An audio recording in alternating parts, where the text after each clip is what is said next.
Welcome to Mr. English Hub. I'm Paul. And I'm Rachel. Hello. Hello. And welcome, everyone. This deep dive we're doing today is really designed as a shortcut for you. Exactly. We want to get you past those, simple textbook phrases. Right. Our mission here is to pull together a whole lot of good advice from different sources and really show you how to sound more natural. And confident and polite, in those everyday English chats.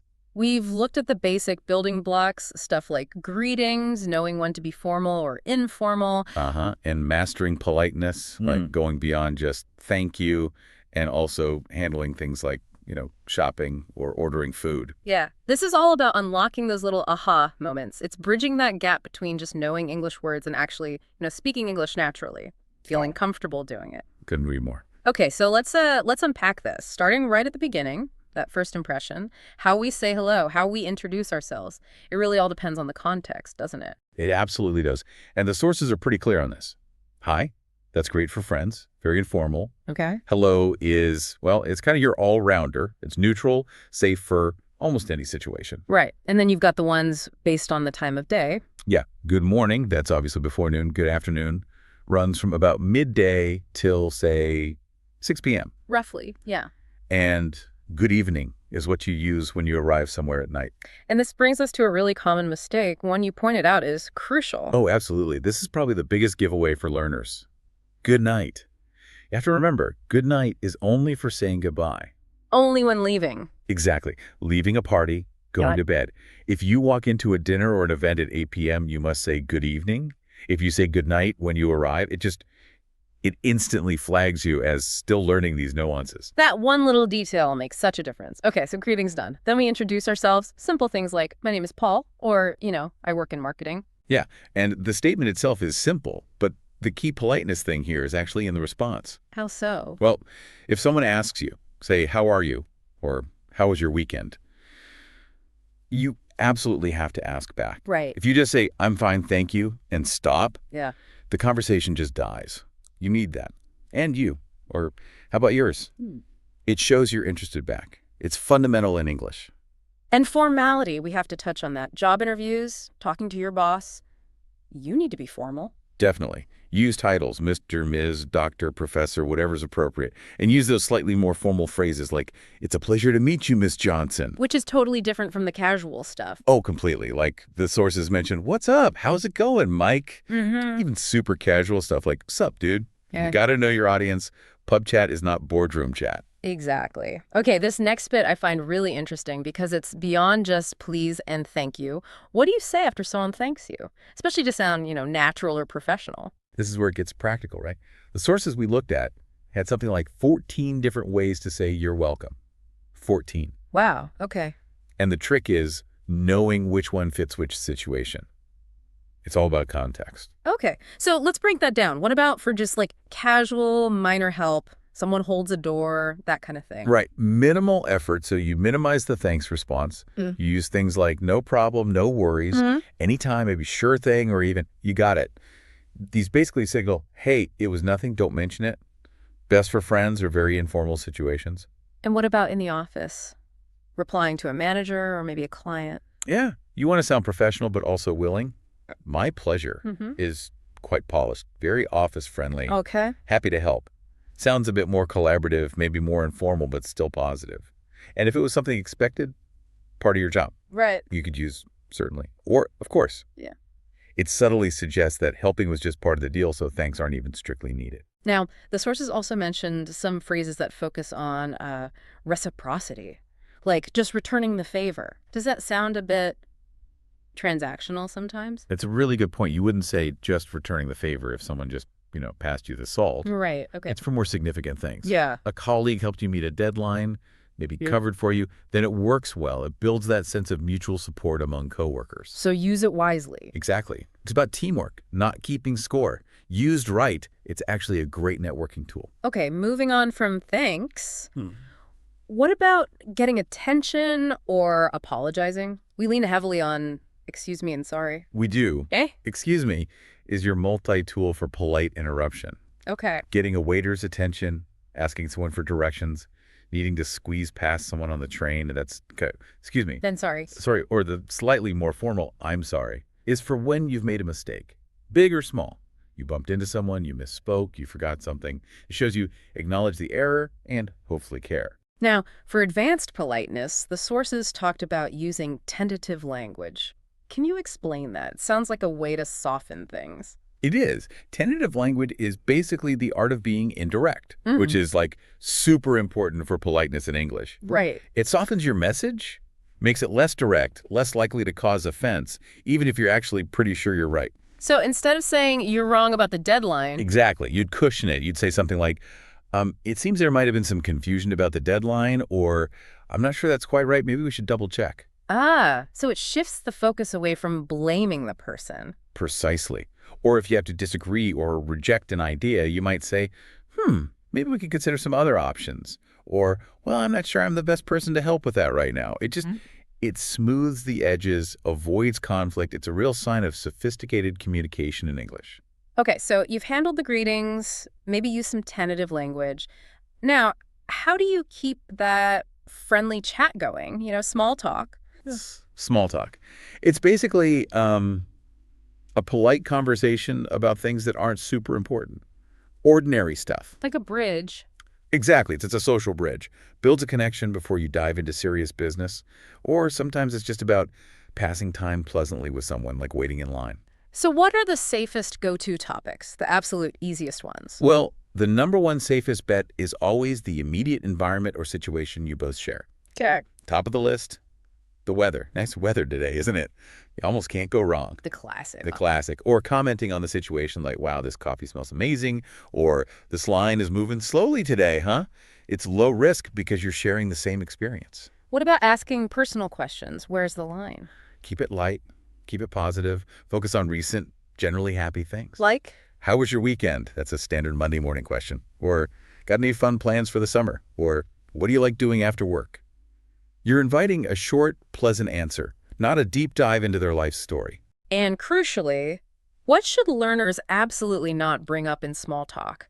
The conversation killers. Right. This is super important because you just don't know who you're talking to, their background, their beliefs. Yeah. So definitely steer clear of anything controversial or potentially offensive or too personal. That means no politics, no religion. Got it. Don't ask about age. Don't comment negatively on someone's appearance. Avoid topics like death or serious illness. Basically, if it could start an argument or make someone deeply uncomfortable, just don't go there. Stick to the weather and the weekend plans. Solid advice. And then when it's time to wrap up the small talk, how do you get out gracefully? You can't just, walk away. Definitely not. A graceful exit needs what the sources call a viable excuse. Oh. You signal you need to leave, and you give a brief reason, even if it's a small white lie sometimes. Something like, well, it's great chatting with you, but I really should get back to my desk. Or, oh, look at the time. I need to catch my train. Lovely talking to you.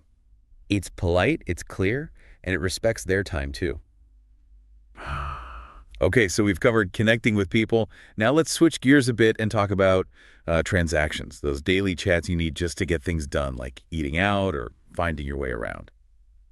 Right, and ordering food is probably one of the most common ones, and it's where that politeness trap often springs. It really is. And the trap is usually the verb want.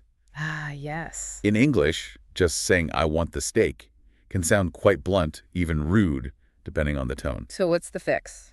You need to swap it out for like, the contraction of would like. That's the standard polite way to ask for something. So not I want more coffee, but I'd like some more coffee, please. Or could I have some more coffee, please? Always soften it. even just ordering quickly, like at a counter.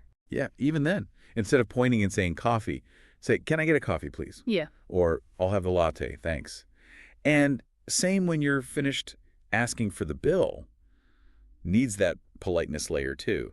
Could we get the bill, please? It's true. The amount of please and thank you used in shops and restaurants in English can seem like a lot compared to other languages sometimes. It really can. Yeah. But it's just expected. It's part of sounding polite in those situations. Okay, let's pivot to asking for directions.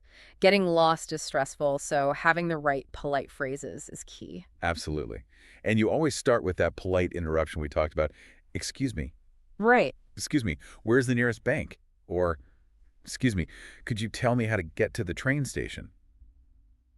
Then you need to be ready for the answer, which might include some specific directions words. Yeah, beyond just go straight or turn left, what kind of phrases might people hear? Well, you might hear things like go straight on or go straight ahead. They mean the same thing.